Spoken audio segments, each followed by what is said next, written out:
That's why the tax bill with de novo, interest, and removing sequester is the perfect trifecta for whistleblowers, which will not only give them hope and get them paid, but will also help other whistleblowers to come forward with information and share that. And then we clean up the society. Hey, everyone. It's Eric Green. Thank you for joining us on the Tax Rep Network podcast. I'm actually really thrilled that to have our guest on today. I knew Brad a little bit when the first book came out. We messaged on LinkedIn, and it's kind of been this sort of on off again, hey, how you doing kind of thing. And then we actually randomly, we're both in Boston together, and I'll post some of the pictures. It was a great time. And new book, re-released with, uncensored. I want to get into all of that. If you don't know who Bradley Birkenfeld is, I don't know where you've been.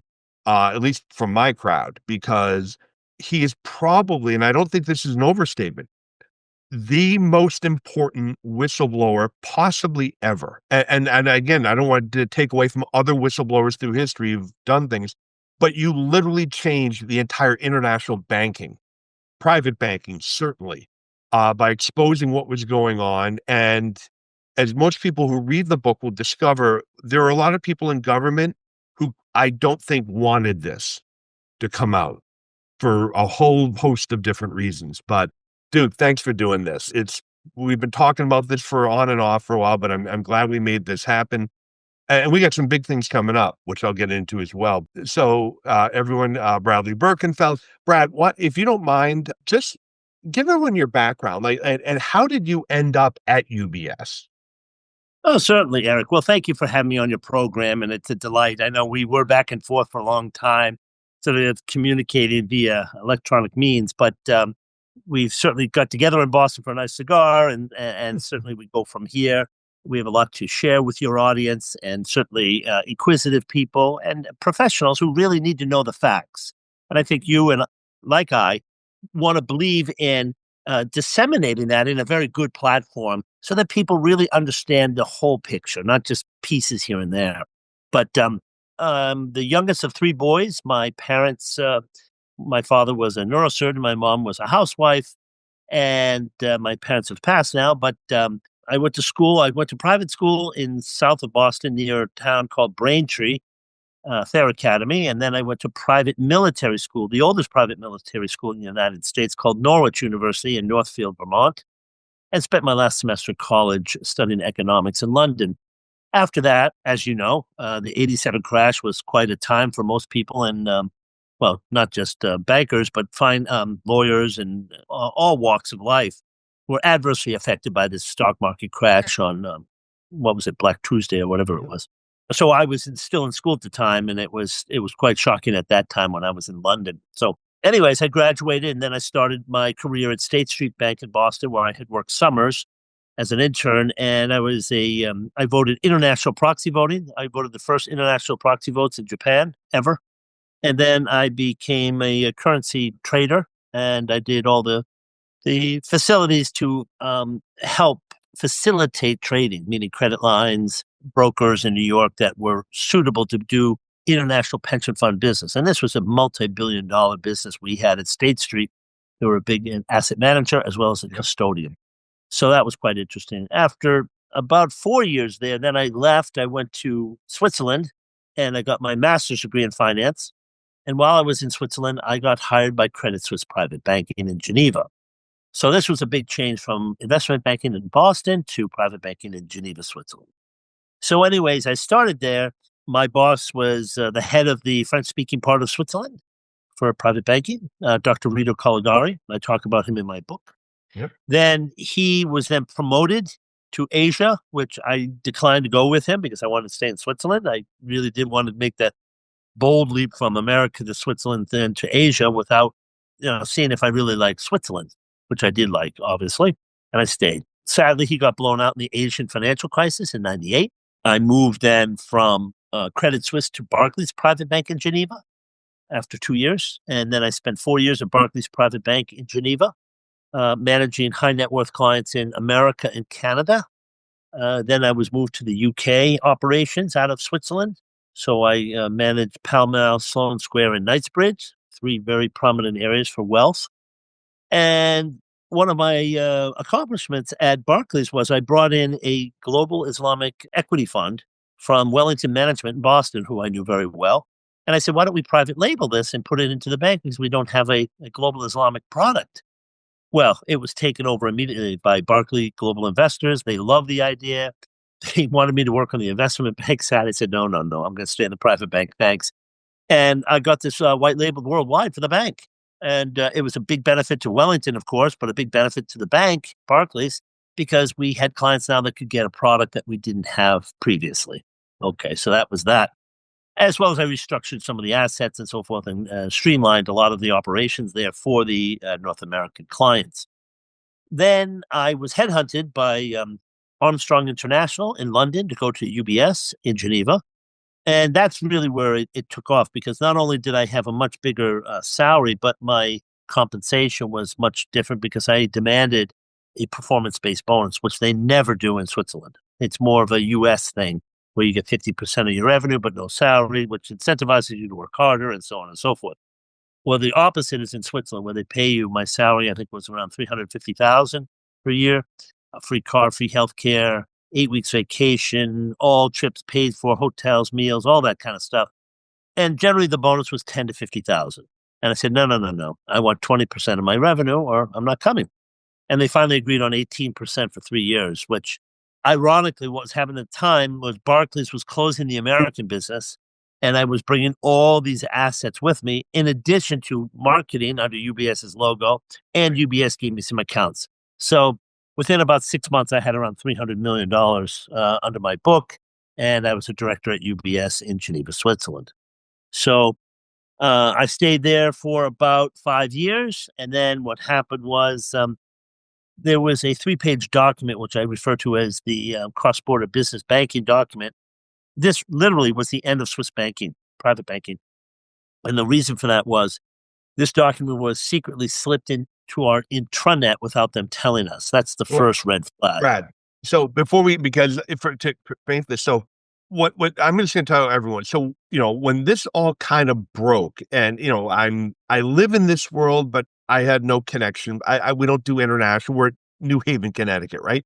And you ended up getting the largest whistleblower award ever, but they prosecuted you, and you ended up doing, I think, 30 months, but I think, was it 40? They asked for 40 and I did 30, two and a 30, half. you did 30.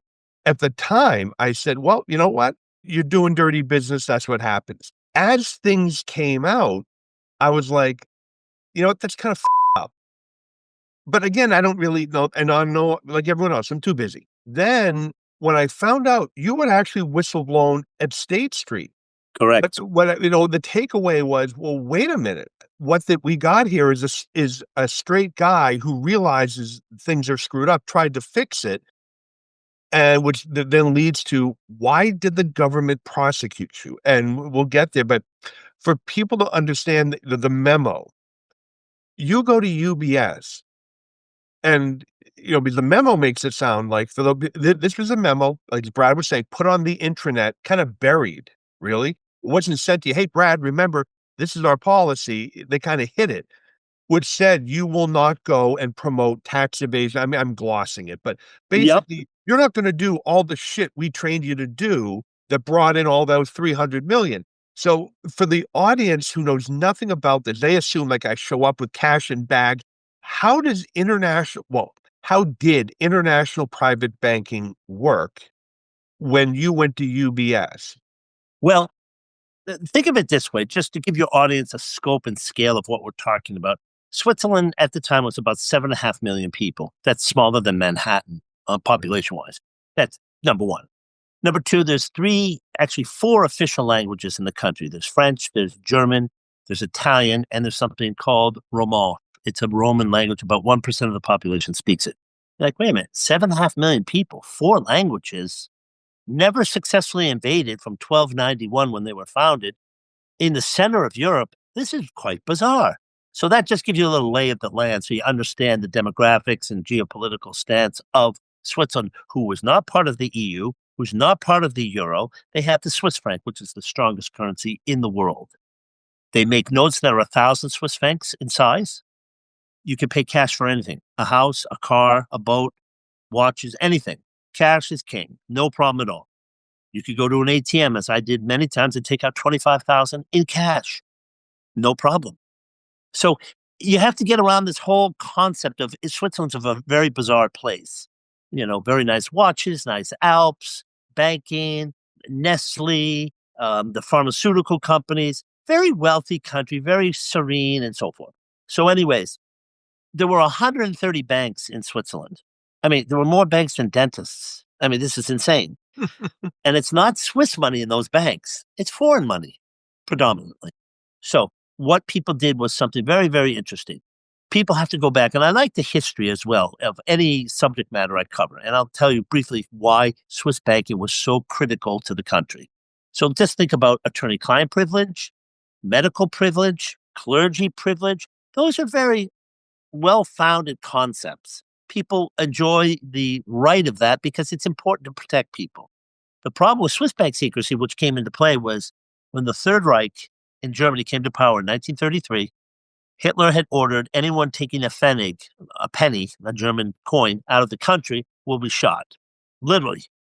Why? They needed all the money for the war effort. That was 1933. They were pissed off from World War I, where they had huge reparations, which they couldn't pay. And they were coming back for round two, which World War II came, sadly. In 1934, the next year, Switzerland passed Article 47 in the Constitution, which said, we will never disclose the name or identity of any client, period. Law enforcement, government agency, whatever. So that gave... Secrecy was law. I mean, people have to understand that. Secrecy was in the Constitution. It wasn't like the bankers made this up. And it does a number of things, too. Nobody wants to go and attack their own bank. By becoming the bankers to Europe, there are two ways to stay safe. One is you have the U.S., you have a massive military, army, air force, nuclear weapons, the rest. Or two, you become indispensable. And they became the banker for, frankly, everybody. Well, quite funny enough, when I bought a chalet there back years ago, and the real estate agent said, well, in every home built in Switzerland after 1980, it's required to have a nuclear bomb-proof shelter. And I looked at him and I said, what? This is ridiculous. What do you mean? And I said, show me my, it's called the cave where you would put your wine, but it's the basement per se.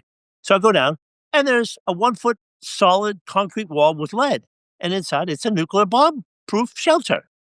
I said, let me just clue you in. I'm a banker in Switzerland, in Geneva. This was up in Zermatt. The last place in the world anyone's going to bomb is Switzerland because everyone's money's there. Yep. So why would you need a nuclear bomb-proof shelter? Yep. I mean, it's crazy. So anyways, that was quite a historical side note. But so you have these banks, and they were the bankers to the world. Now, here's the thing. You have multi-language, multi-currency, never been invaded, politically stable, economically stable. That's just music to people's ears who come from places like Venezuela, Nigeria, Bangladesh, or any number of countries where people say, I don't trust my government. I don't even trust the banks within my government or in my country. So I'm going to go to safe, secure, cute, and cozy Switzerland. And anything goes. You can pay cash. No one's going to bother you. And the new version is cryptocurrency. Yeah, exactly. It's moving into that level now. So what you've got now with Switzerland is a platform. Okay, A, hide money from the IRS. B, hide money from a spouse.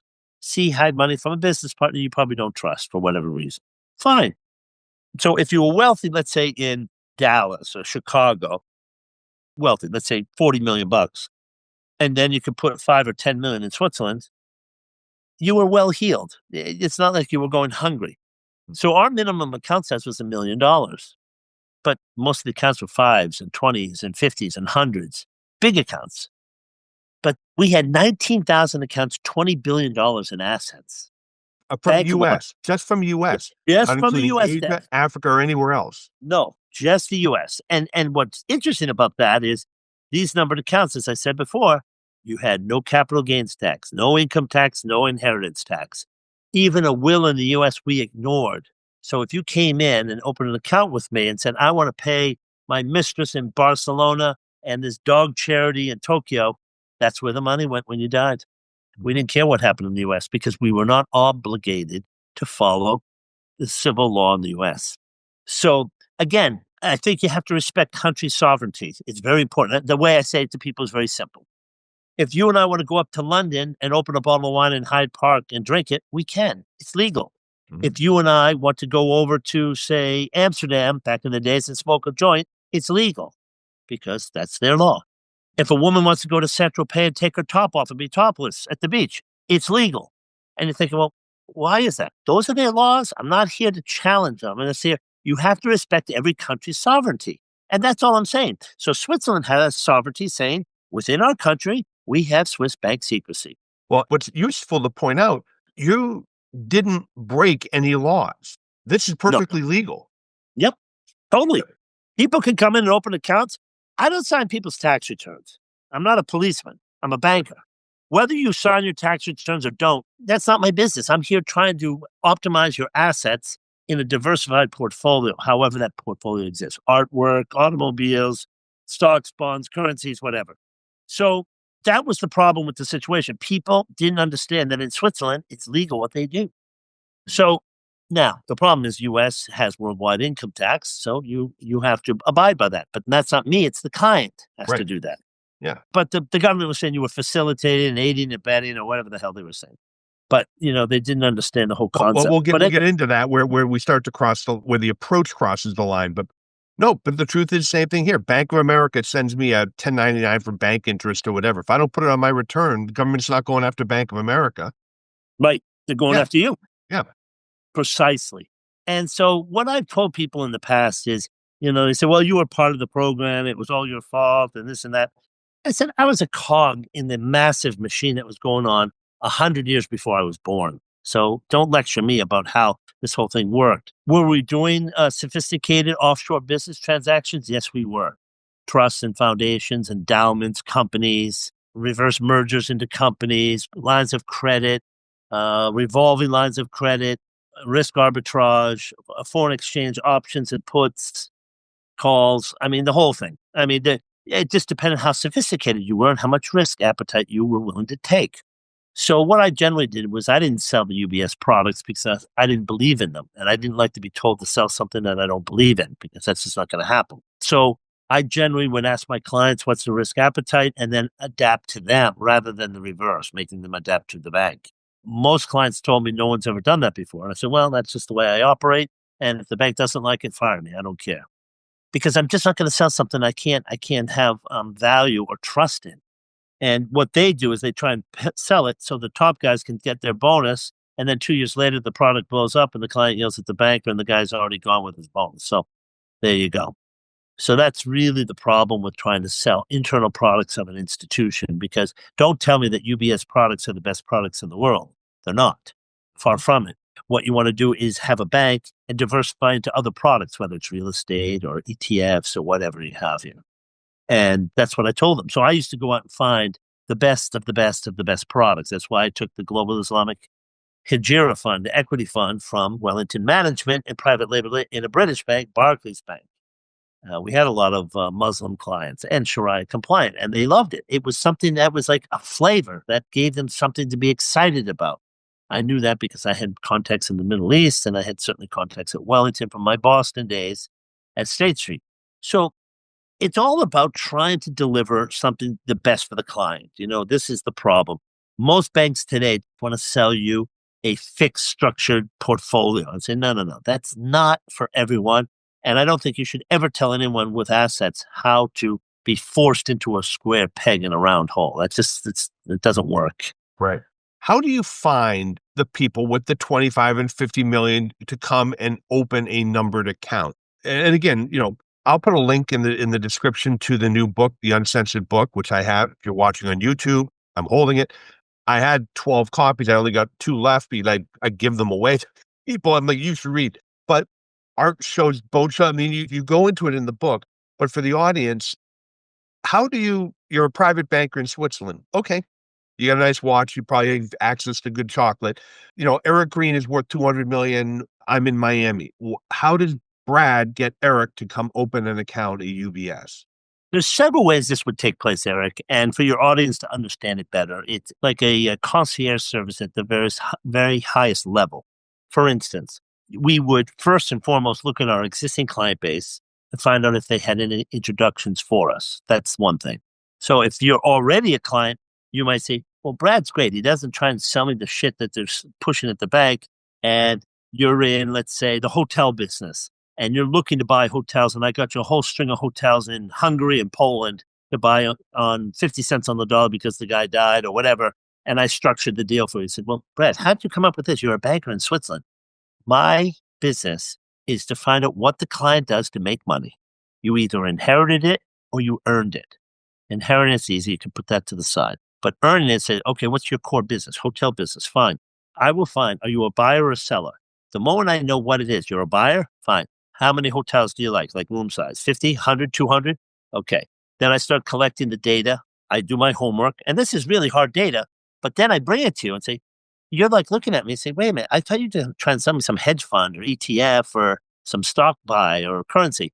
No. We can get into that later. I'm trying to find a way that one, you understand that I understand your business. And two, I'm going to make your business more profitable. Because if I make it more profitable, the first thing you're going to do is say, Brad, we're going to send you some more money. And I'm going to refer you to my CFO or this guy we did a business deal with or what have you. Right. I called that entrepreneurial banking.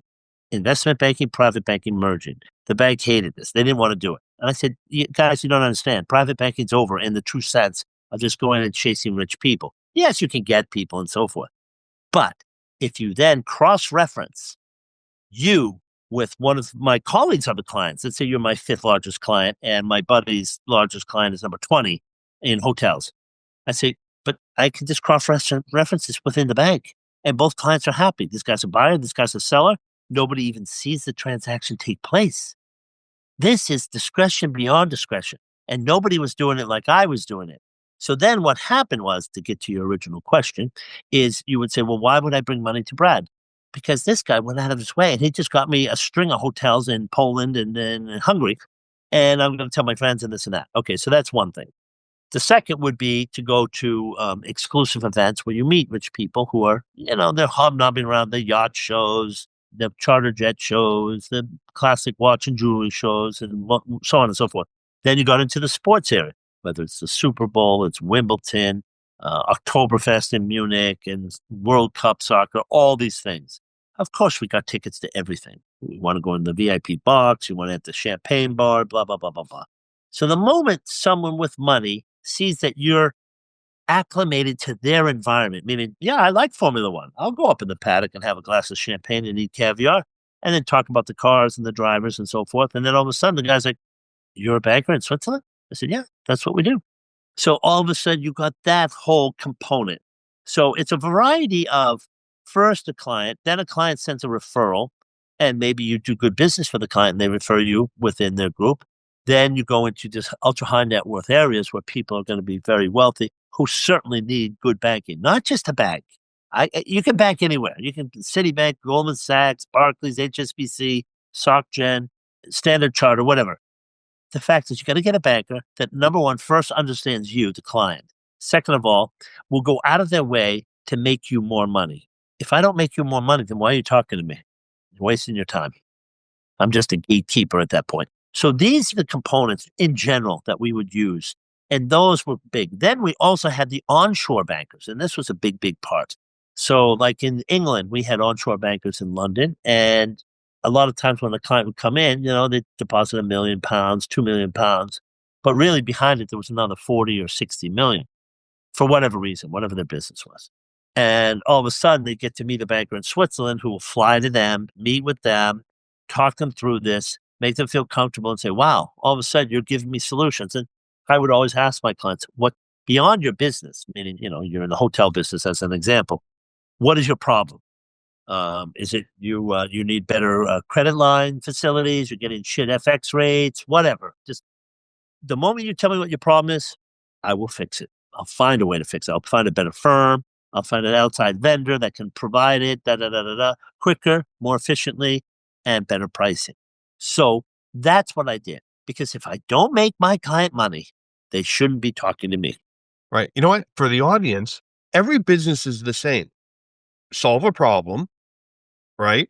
And if you go into this, whatever that it is, with the outlook of I am here to help, not sell you or make a certain commission, it will all follow because people will respond to that.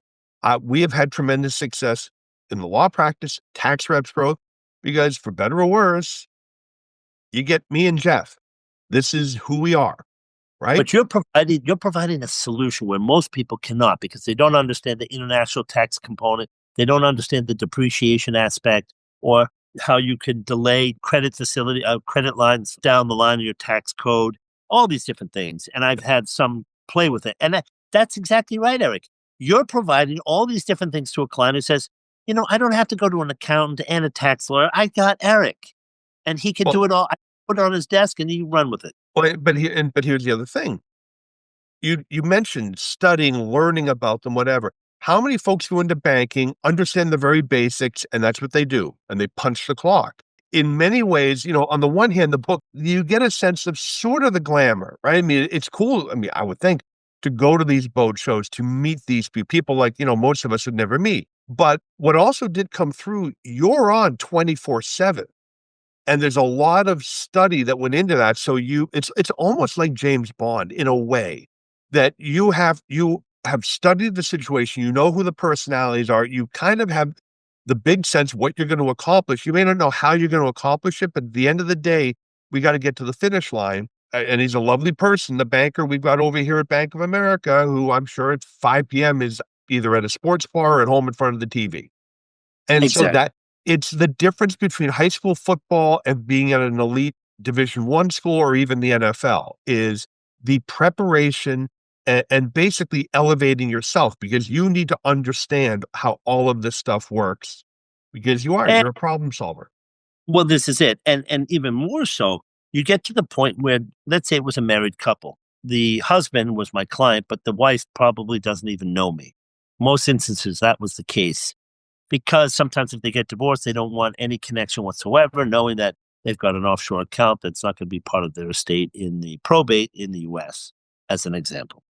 But what happens is right, I took it to another level where what I did was I took different subject matters and I would say, what would a client want to talk about? Some might be politics, some might be business, some might be sport, some might be travel. And then you start to look around at all these different things and say, what makes the most sense for this client? So you could talk.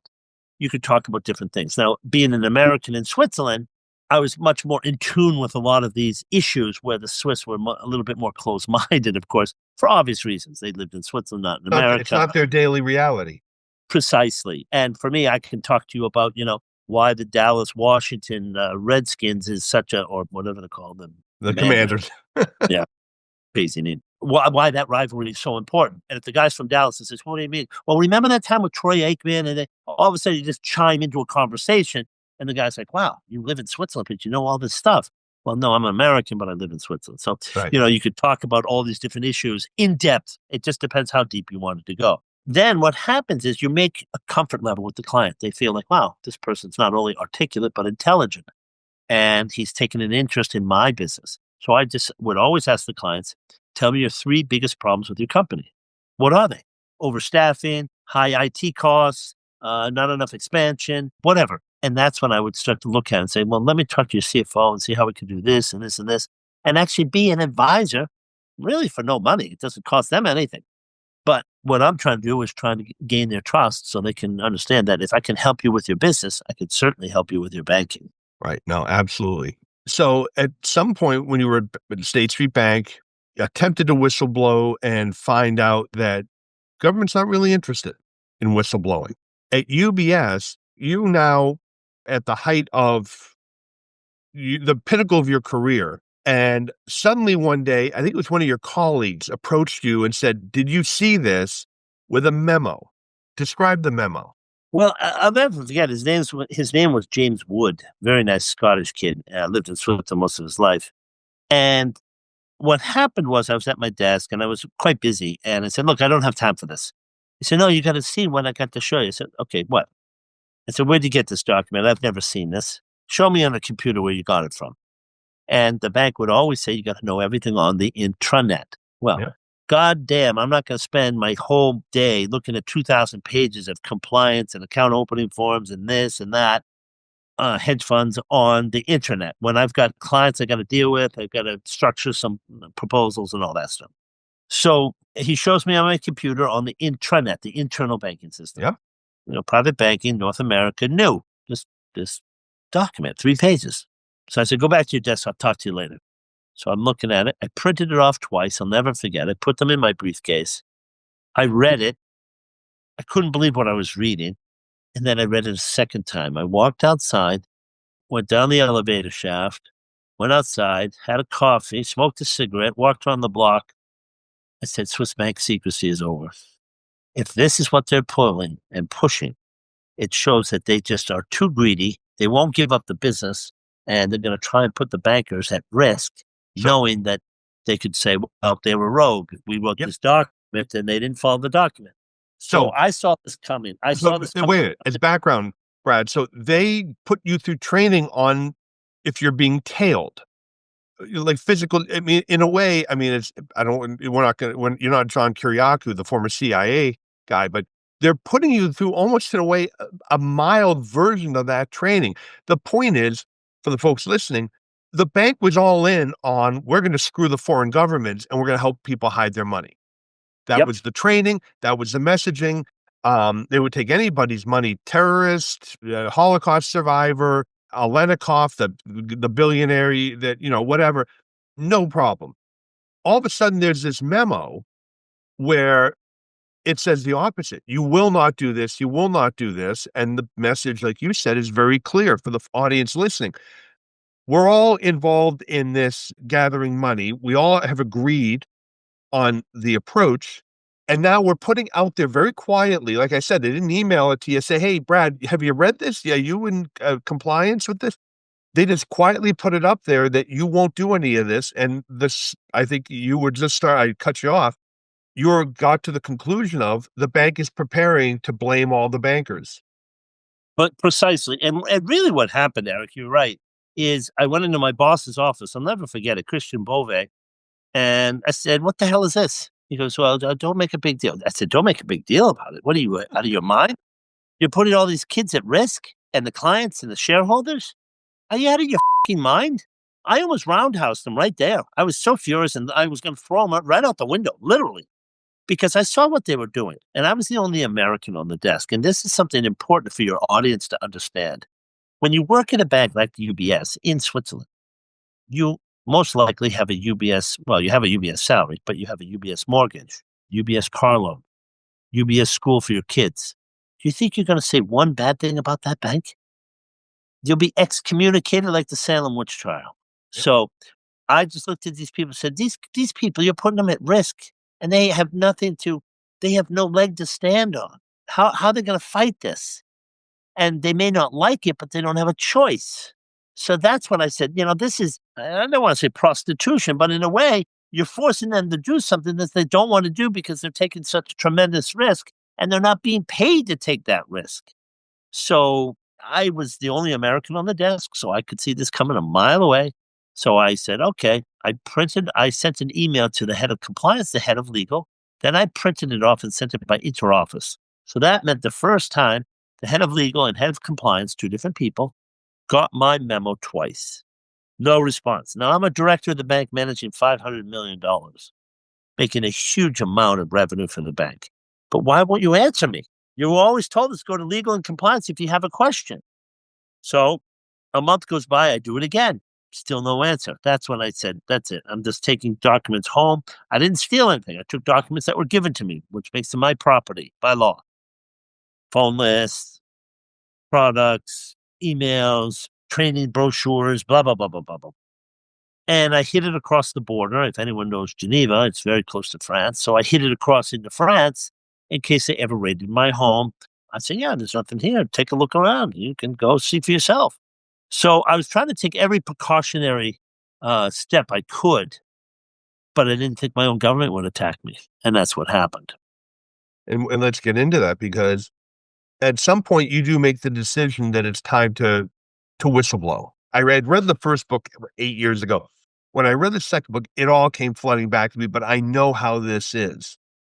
So it's easy. You'll just go to one of the big firms, one of the big litigators, right? And go after UBS. Well, guess what?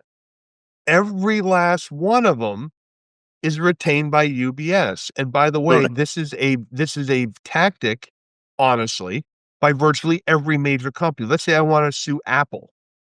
I can assure you, probably the top 50, maybe even the top 100 AM firms, every one of them is retained by Apple. Yep. Yeah, you know what? Apple here, 50,000 as a retainer. Well, what I've just done is I've taken all those firms off the table for any Correct. plaintiff that's wants to come to me. The most fascinating one, which I didn't realize, was Eric Holder, our soon-to-be Attorney General, was also representing UBS, as well as our president at the time, Barack Obama, also playing golf with the head of UBS America. Robert Wolf, the chairman. And he got political campaign contributions bundled by Robert Wolf from UBS. This is a foreign bank. And then, as you said, Eric Holder was in private practice at Covington in Berlin, where he represented UBS. Yep. Then you had the Treasury Secretary, Tim Geithner, who didn't know how to do his own taxes. That's why they called him Turbo Tim. I remember that. Yep. And that's the other guy. And then you get Hillary Clinton, who comes in, the crookedest of them all, on her, double parking her broom outside.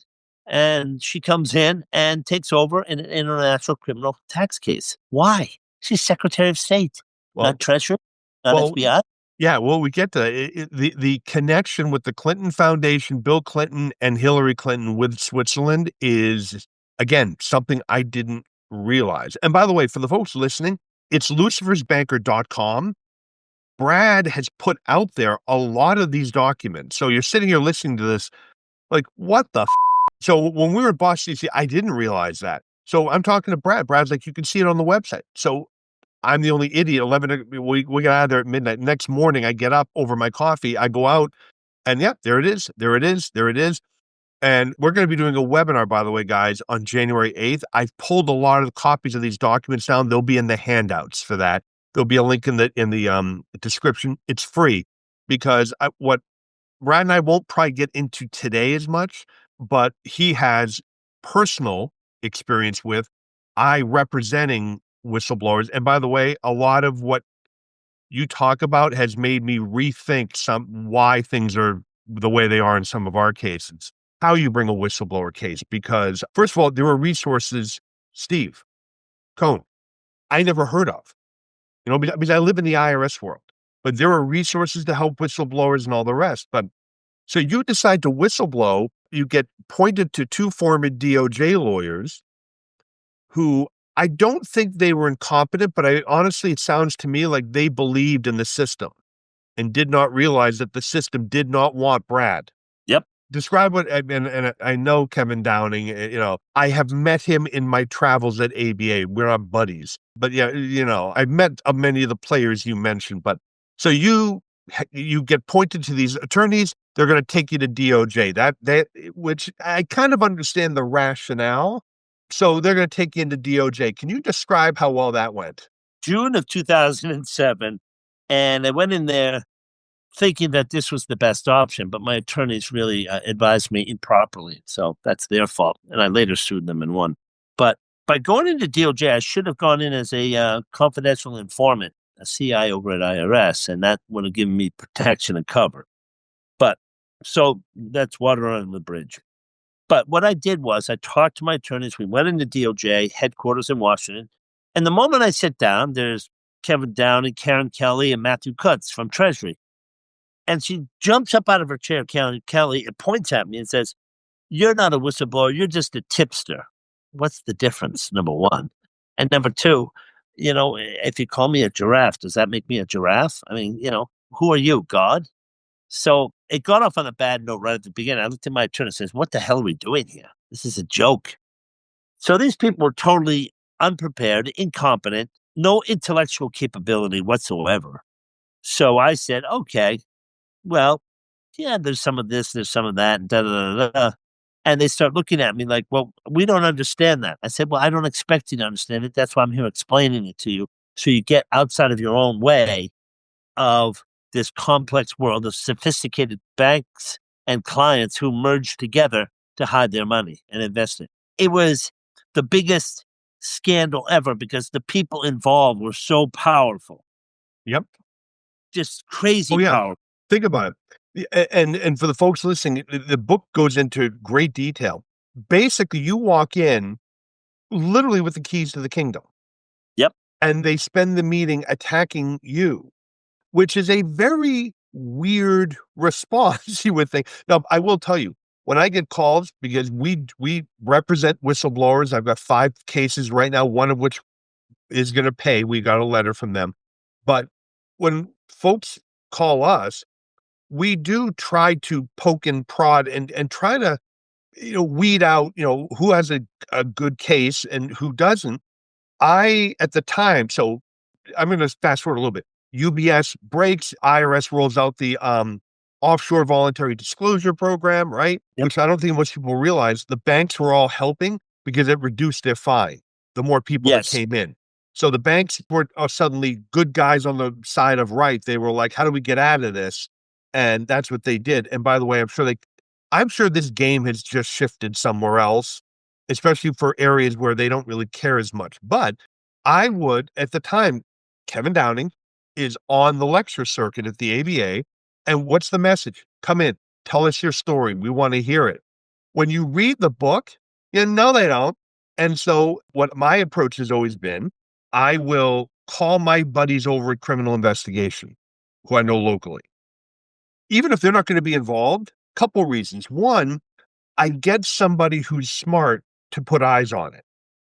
Exactly. Sort of a And little intelligence here. right, and they'll usually say, "Eric, this is pretty good. Do you have this? Do you have that?" Or they'll be like, "Yeah, dude, yeah," you know, You're barking the wrong tree. Yeah. usually not because we've done enough of this. I kinda know what they want. I'll still file the 211, but then I can also reference them because it says, "Have you provided this to anyone at the IRS before?" "Yes, it's a special agent right here in Bridgeport." Bingo. One of them that I'm friends with. But, because here's the thing, and I think in your book you point out, the IRS guys seem much more hot and heavy for this than the DOJ did, because the IRS guy isn't political. He sees, "Holy shit, we got a huge crime being committed." The DOJ was probably like, "How many people is this gonna implicate? And where does Exactly. this end?" And I wouldn't be surprised if there were big meetings going on privately there where they're like, Nix this. it was the Senate. It was the Yeah. Senate that really made this blow open. Well, this is what happens, when you have conflicting interests and biases, things go south very, very fast. Because what you're saying here is you're going to hurt someone who's either knows them or works with them or whatever. And they just don't even want to go there. They don't even want to touch it. So we always say the cover up is worse than the crime, even because that's knowingly going out of your way to hide it and cover it up. So that can be exposed very, very quickly and with very dire consequences. Yeah, no, and just for people who think, oh, we're somehow picking on the Clintons for political reasons, UBS was a major contributor to Bill Clinton. But they hired Bill Clinton for these fireside chats to the tune of like $1.5 million for, "I'd like to get that gig." Eric will do 5-10 minute fireside chats with their CEO and give me 1.5. I'll be there Dude, tomorrow. Where do you want me? Um, yeah, I'll be sleeping there. Yeah. Yep, and then Hillary cuts a deal with them. "You don't really need to give us the 19,000 names. Just take a couple of the Guantanamo people who are probably too old and now to do anything anyway, and shove them up in the mountains, and we'll pretend that you put out for us, and we'll just quietly make this go away." I'd be fascinated to see if the Clintons were on those 19,000 that list of 19,000 names, but Well, probably not because they use probably lawyers as front men, straw men to hide their identity even further. So even a banker couldn't recognize them. But there's someone out there that knows she's got an account in Switzerland for sure. or if nothing else, and again, is it wrong? Yes, but it's also human nature.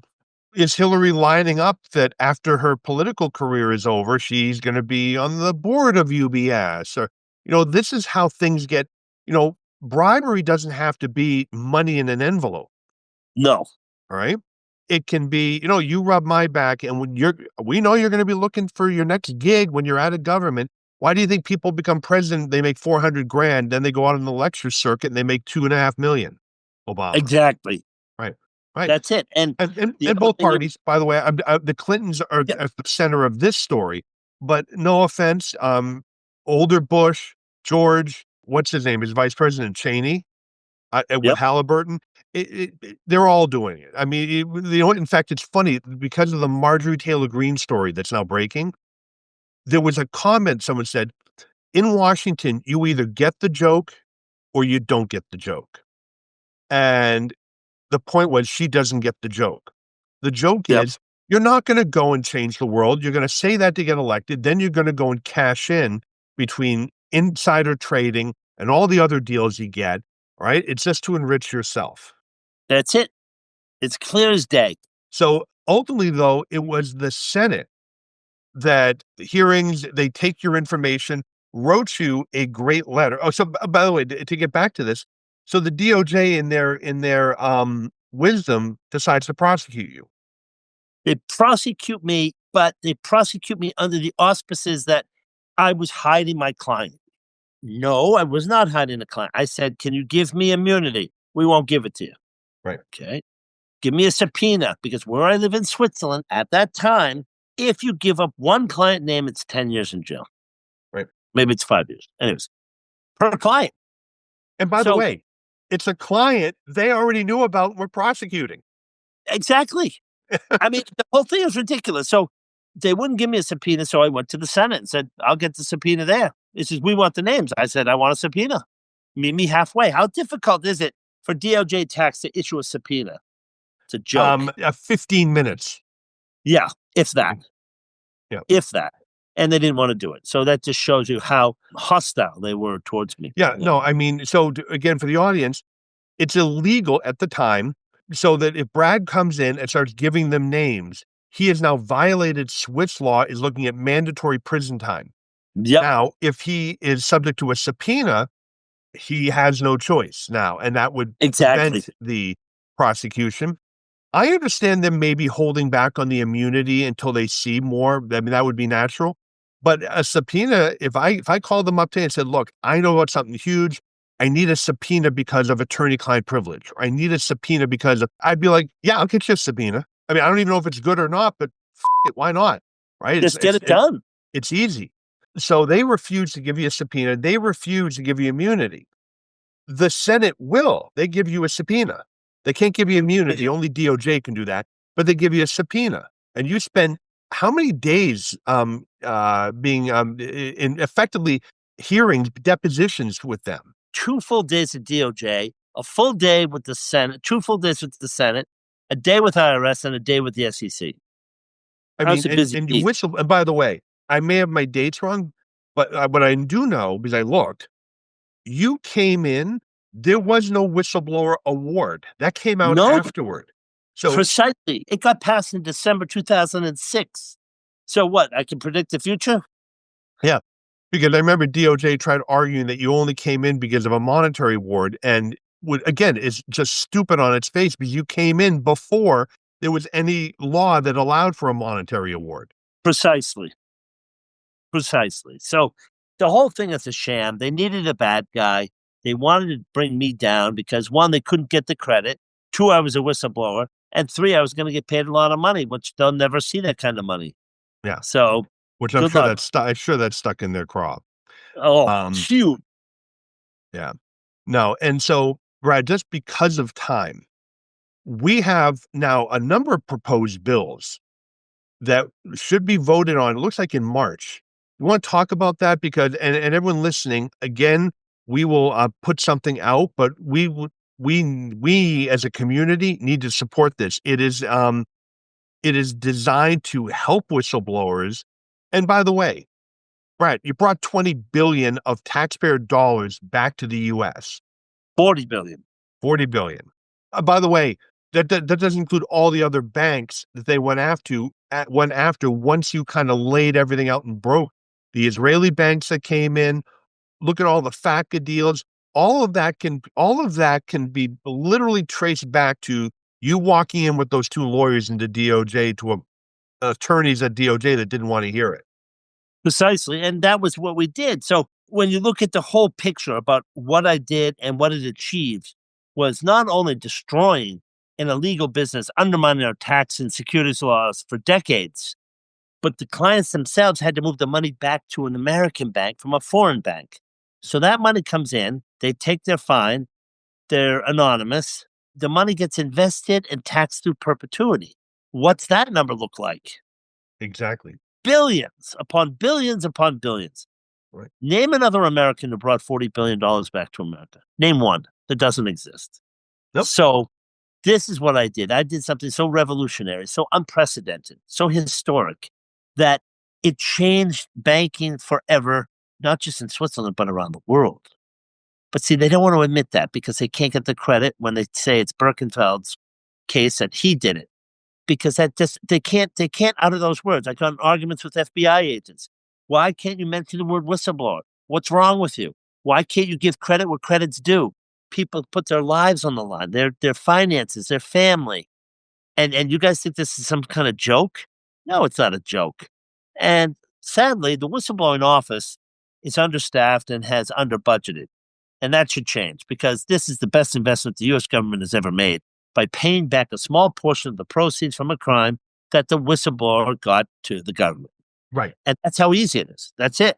Yep. When we have bring people forward, and we'll talk about this during that webinar, you want to give the government not, I think, or whatever. It's this is what's happening, and here is the evidence that I have it. So when we submit these packages, most of them are inch thick or more because what I need to do. So just to paint everyone a picture, the official stats, the whistleblower office gets 1,000 whistleblower cases a month. At its height, it had 38 people. I think it's down in the 20s right now. Well, Right? That means they're getting 50 of these things, 60 of these things each a month that they have to go through, try to make a determination. Is this something we already have? So again, there's work to it. Anything that they can just get rid of, they're going to get rid of. You have got to get past the gatekeeper. All right.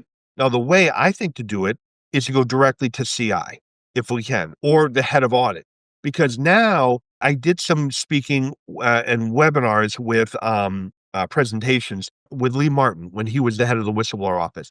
And on my last slide, he made me take it out when we did them together, but privately, I had in the scene in Raiders of the Lost Ark where they're wheeling the Ark off into the warehouse. I said, because if you are going to send them something and assume that they'll call you, be like, wow, Mr. Jones, this is fantastic. We'd love to send out people to interview you. Bullshit. It's going to be like, yeah, I'm not getting much here. Next. Right. Yeah, too much work to do. I can't be bothered. Right. And so the goal here is I'm going to send it to them because I want to be on record that I'm the whistleblower and my client wants to get paid if they recover anything. But I'm going to actually go to the people that make the decision. So here's what happens. The whistleblower office reviews this and let's say, oh yeah, we think it's good. If it's a criminal thing, they'll send it to CI. Well, I've already gone to CI. So they already have. I'm going to end run the gatekeeper who I don't trust, to be blunt. And again, I'm sure there's some lovely, I don't want to offend anyone. I'm sure they're lovely people trying to do their job. And it's like, it's a volume business for them, but it's not for my client, right? I have two clients in particular. I think though, if the target knows that they're a target and who did it, he would spend the money to have them killed. He's a billionaire. He's a nasty guy. And so I literally have people, and there are some whistleblowers, Julian Assange, who literally put their lives on the line and almost destroyed their lives trying to bring stuff to light. Absolutely. And that's the problem. And when you think about the challenges and the obstacles and the hurdles they have to overcome, it's endless. So this tax bill you're referring to is very, very important because people have to understand the tax bill is the culmination of many whistleblowers, NGOs, lawyers getting together and trying to figure out what can we do to fix this? Because whistleblowers take all this risk and they wait for years and years and years. Why? Yep. Why can't you pay them once you collect the funds? And that's the point. So, you hear the average is 10 years. Well, here's what happens. So I bring a case, they go and they audit Brad. And Brad, Brad's not usually going to take it lying down. He goes and hires someone like me and they fight about it. Ultimately, they settle. The government now collects the money. So that takes 5, 7, 8 years. They can then sit on it for 2 years, deciding what they want to pay you, if anything. All right. They don't have to pay any interest. Exactly. The new law would require that.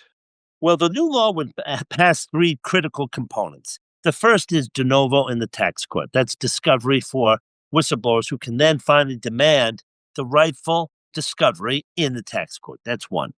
Two would be the tax bill, which says you're going to add interest to these payments after a year of collection. Now, what does that mean? So if the government collects $5 million today, within a very short period of time that year, you have to pay them or you start accruing interest. No one's going to want to write those checks. Right. Well, And then the third yeah, component is it incentivizes them to move this along. precisely. And the third component is sequester, which is some bullshit 5.5% tax put on these whistleblowing awards by Barack Obama again. So that has to be cleaned up. Yeah. If I explained it to you that right now, the only way to go to tax court is after you've been denied and you have to go on abuse of discretion, which is a very high standard to get over. All right. Yep. This would make it de novo. And honestly, I know a judge, I brought this up years ago. We were doing, again, a presentation, and she said, let me decide. I should be able to decide what I think. So it gets rid of that, the interest. It gives them, up to a year, you've collected, make your decision, send your award. You got to wait to see if they're going to file in tax court and challenge it, and then pay them. All right. Or pay the interest. And third is getting rid of that, the sequester nonsense, which is certain payments from the government get reduced by this sequester percentage. It's around 5.5%, which has never made any sense to me. No, there's no nexus there, Eric. And that's the problem. They just added it on in some bill, but it didn't make sense. And some judges have argued it makes sense and all this. I mean, it depends who you ask. But here's the thing. That's why the tax bill with de novo, interest, and removing sequester is the perfect trifecta for whistleblowers, which will not only give them hope and get them paid, but will also help other whistleblowers to come forward with information and share that. And then we clean up the society.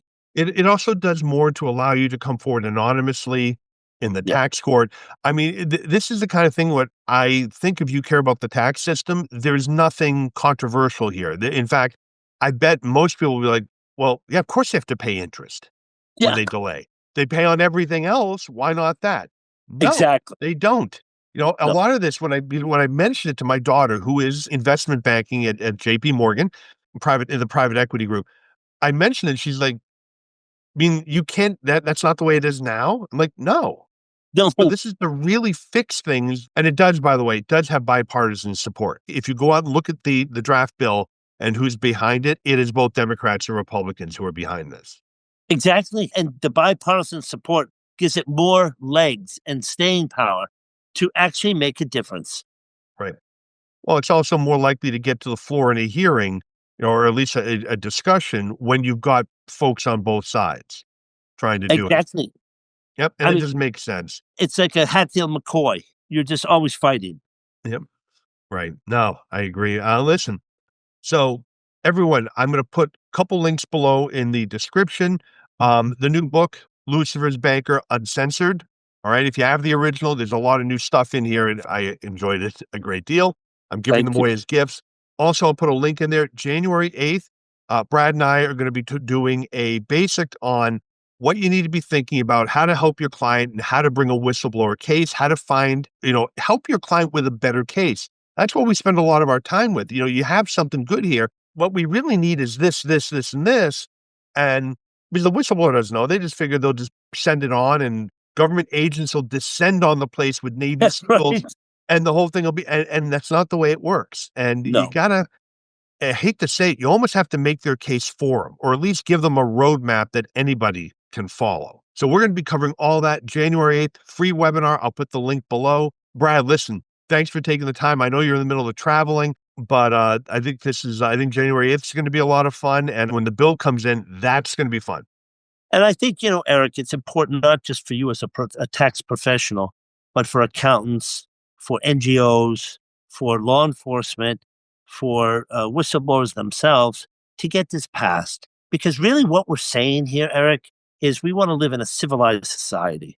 Let's eradicate waste, fraud, and corruption. Whistleblowers are your quickest and most effective way of doing that.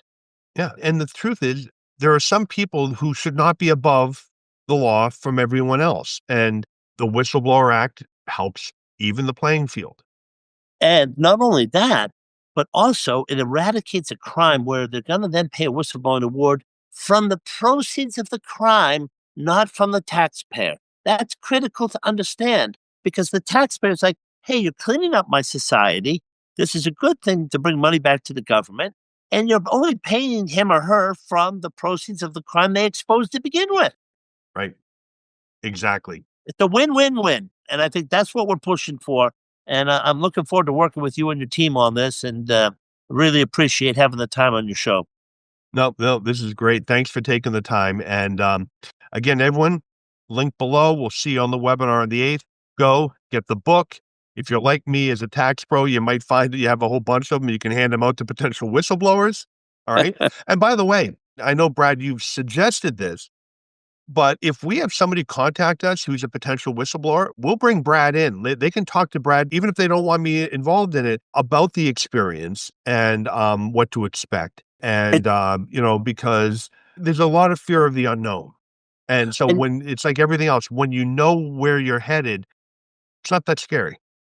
well, then the other thing that's important, and I think it's very hard for people to understand what I'm about to say, is that most whistleblowers underappreciate it, but they don't understand them.